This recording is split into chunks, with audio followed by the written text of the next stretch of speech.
Good evening to you all, and welcome back to my channel.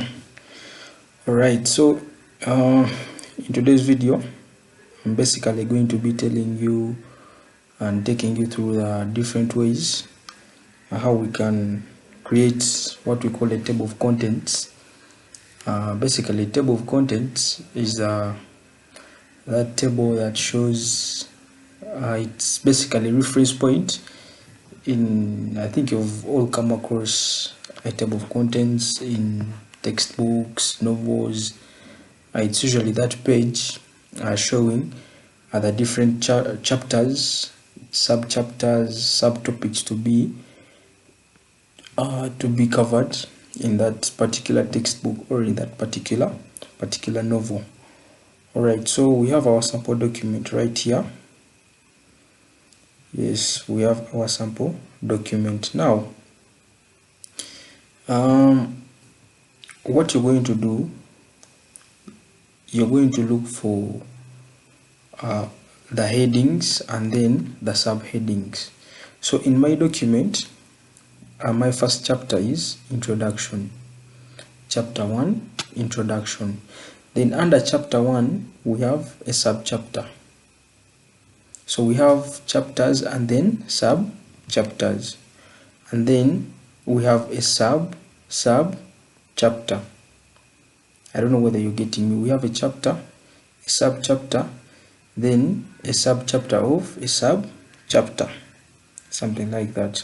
So you're going to put your cursor where chapter 1 is.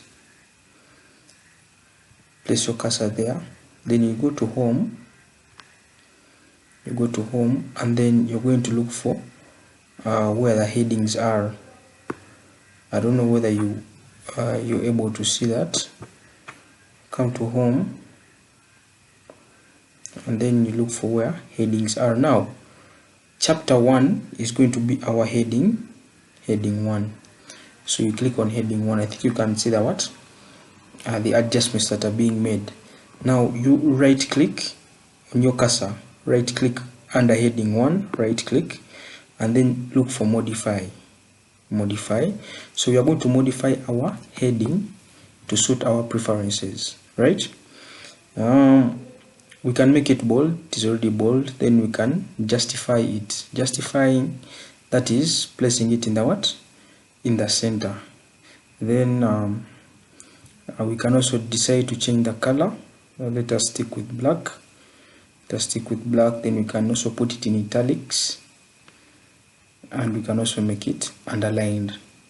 And then we can proceed to increase the font size. Let me make it 18. And then we can also change the font of the text. Let me go with let me see what would be very suitable.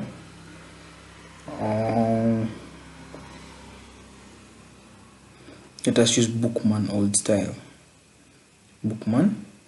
So I think you can now see that our changes are being applied here. So now, before you close or before you click OK, you come down here in this select button where there is new documents based on this template, because you don't want to keep coming back to make these particular changes. So we click on here, new documents based on this template. So this will allow you to apply these effects on all your other documents without necessarily having to come back to modify. So after doing that, you press OK. I think you can see that it has been edited successfully. So this is chapter 1. Then under chapter 1 we have a sub-chapter which is project background. So project background, you click where project background is, you place the cursor where project background is. So this is going to be heading 2. So after putting it under heading 2, we can also proceed to do what?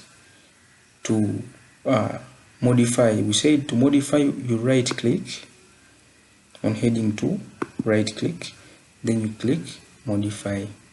Yes, so we can also make it italics and we underline.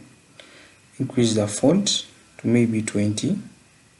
Yeah, yeah, and then we can also justify it and then apply to new documents based on this template, and then you press OK, and that is it right there. Then we have, and that was a sub chapter of chapter 1. Then we have a sub chapter of sub chapter 1. Now come and place your cursor here. When you place your cursor here, now this is going to, the sub chapter of sub chapter 1 will be heading 3. So you click in heading 3. After making it heading 3, you right click on your mouse and then you modify. So we can make it italics, we underline, and then also we can increase the font size to maybe 20, and then we can apply to new documents based on this template and then press OK. I think you can see that. So now we can proceed. So this is also sub chapter. So we place the cursor there, come and place it under heading 3. So there's no need of modifying again because we have already set these changes to be applied to new documents. So at this particular step, we shall just be clicking in the different headings without necessarily going into the modification stage. So here 1.2, now this is a sub chapter of chapter 1. I think you can see the difference between sub chapters and then sub chapters. So chapter 1, when you look at chapter 1, behind chapter 1 we don't have any figures and we don't have any dots, but with the sub chapter we have 2 figures and then we have a single dot. Then for the sub chapters we have 3 figures and then 2 dots. So that can be an indicator, or it can help you distinguish between chapters, sub chapters, and then sub chapters. So for the chapters we have no digits behind it. Then for the sub chapters we have only 2 digits and then 1 dot, and then for the sub chapters we have 3 digits and 2 dots. So we proceed. So this, because it has 2 digits and 1 dot, this is going to be heading 2. This is heading 2. Then this is heading 3. You have to do this for all of them. This is also heading 3. You place the cursor where you want to apply the effect and then you tap on heading. So this is chapter 2, so there's no figure and there are no dots behind it. So this is going to be under heading 1, and then we have 2 figures, 1 dot. Place the cursor there. This is going to be heading 2. Then you scroll down, 3 figures, 2 dots, that is heading 3. Same thing, heading 3. So before you apply the effects, you must place the cursor where you want to apply the effects. 2 figures, 1 dot, that is heading 2. 3 figures, 2 dots, that is heading 3. 3 figures, 2 dots, that is heading 3. 2 figures, 1 dot, that is heading 2. Then 3 figures, 2 dots, heading 3. 3 figures, 2 dots, heading 3. No figure, no dots, that is heading 1. Then we scroll. 2 figures, 1 dot, heading 2. Heading 3. This is heading 3 and heading 2. Yes, you do this for all the different chapters and sub chapters. Heading 3, then heading 3, then chapter 4, this is heading 1, then this is heading 2,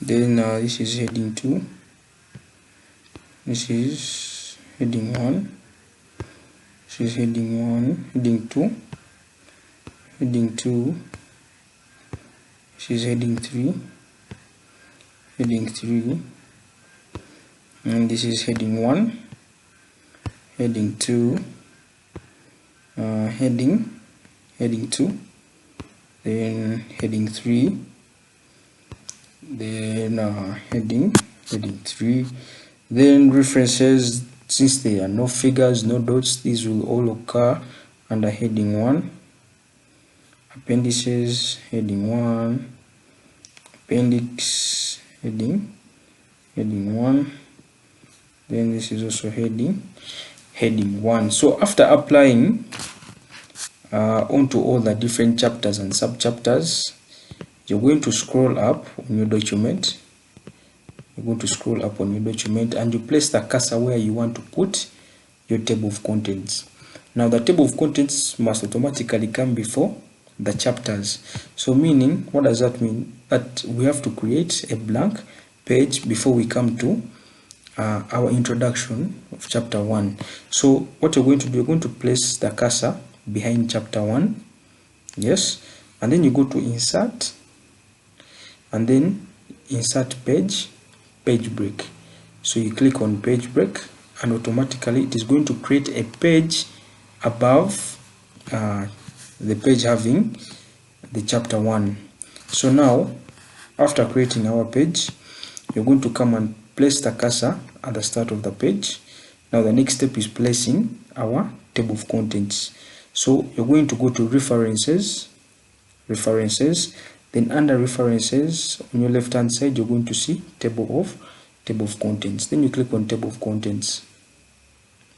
Then so you can now click the format that you would want your table of contents to appear. So I can use table 1, so I click table 1 and my table will automatically be created. So our table of contents has been created. So we can edit this contents.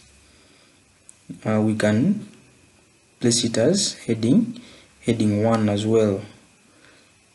So this is table of, we can try to adjust this table